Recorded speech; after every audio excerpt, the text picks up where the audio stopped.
Cher carnet, je t'écris ces lignes afin de te faire part de ma grande aventure qui m'a tant passionné et émerveillé. Là où j'ai pu découvrir des univers et des mondes dignes de livres contant des histoires féeriques qui font briller les yeux de chaque enfant passant les yeux sur ces lignes. Et grâce à la folie et à l'imagination, ces enfants qui sont maintenant bien plus âgés que je le suis aujourd'hui ont décidé de transformer ce rêve merveilleux et fantastique en une réalité. Aujourd'hui, je vais te raconter mon voyage à Phantasialand.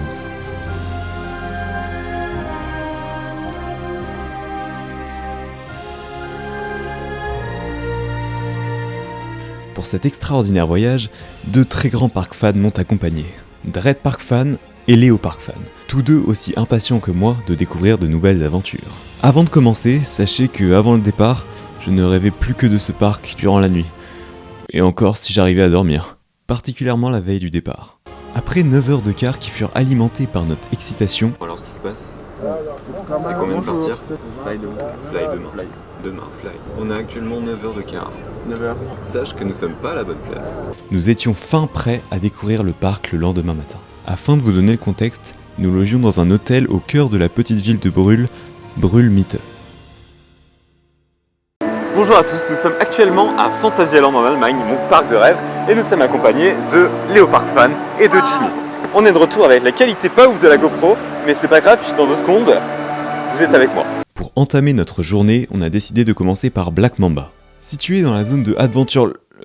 Deep in Africa. Pour commencer, j'ai été subjugué par le nombre de détails présents dans cette zone. Des spécialités africaines sont en vente partout, sans abus sur les prix.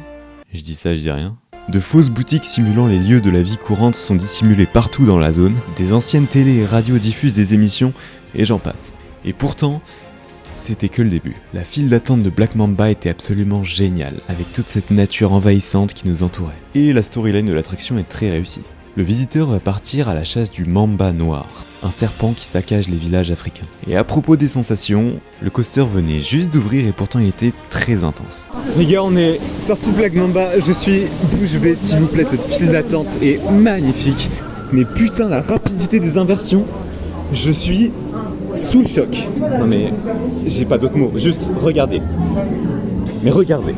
Ensuite, on s'est dirigé vers la zone Mystery, autrement dit la zone médiévale, où, immédiatement arrivé dans la zone, on remerciera Léo pour son commentaire bluffant. Mais c'est Taron ça! Puis, trop impatient pour attendre, nous courûmes vers Taron afin de s'élancer à toute vitesse dans le petit village de Klugheim. En plus, ça tombait bien parce que la file d'attente est passée en un clin d'œil. 70 minutes. 70. La file d'attente était magnifique, à part cet endroit où il y avait plus de visiteurs que de thématisation. Enfin bref, c'était beau quoi. Et à propos du coaster, j'ai trouvé ça très impressionnant surtout... Bah autant montrer les images en fait. Les gars, écoutez-moi bien. Taron, on s'en fout du débat. Il y a eu indescriptible. Le deuxième launch, il t'envoie mais aux enfers. Regarde cette zone, putain mais ce parc. Après ça, on s'est dirigé vers Fly, le fameux flying coaster du parc. Là où nous sommes allongés, juste au-dessus du vide. Et on commence à se connaître comme je suis quelqu'un de vaillant, intrépide et courageux, et qui n'a en aucun cas peur du vide.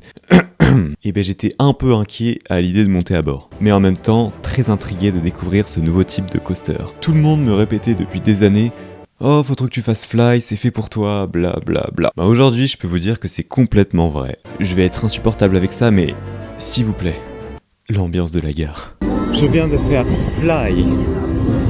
Fly, moi qui ai le vertige, j'ai fait Fly. L'ambiance de la gare, s'il vous plaît, l'ambiance de la gare. L'ambiance de la gare.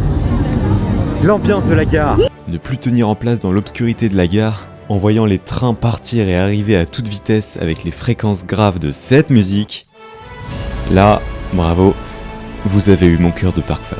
Mais malgré cette ambiance magique, j'ai quand même été déçu de mon premier ride. Comme nous étions curieux de cette expérience, on a décidé de faire Fly au tout premier rang. Ce fut la pire idée qu'on ait fait du voyage. Pourquoi ?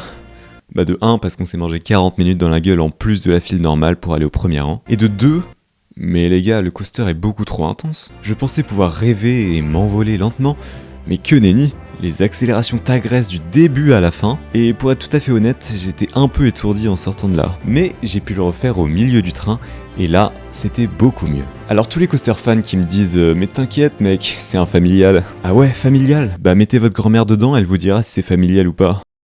Pour continuer notre aventure, on s'est dirigé vers Chiapas, une attraction de type flume, c'est-à-dire qu'on embarque dans des sortes de bûches, mais c'est pas n'importe quelle bûche. Le flume avec la descente la plus inclinée au monde. Voilà, j'ai pas grand chose d'autre à dire. À part qu'il possède une thématisation spectaculaire où nous visitons un site archéologique d'une ancienne cité inca. En avant, en arrière, un nombre incalculable de montées et surtout, cet endroit où les statues font la fête. Bon,